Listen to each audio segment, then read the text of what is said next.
What if you started with just £50 and turned it into a reliable income stream by fixing broken electronics? Here's how it could work.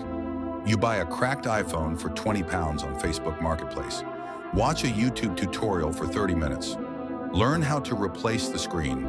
Order a replacement part for £15. Spend 2 hours fixing it. Sell it on eBay for £60 profit. Month 1, you reinvest everything and make £200. But here's where it gets interesting. By month 3, you're tackling gaming consoles and laptops worth hundreds. Your skills improve, your profit margins grow. That initial £50 becomes £800 monthly, working just 2 to 3 hours each evening after your day job. The compound effect kicks in because broken electronics never stop appearing. People always drop phones, spill coffee on laptops, and break gaming controllers.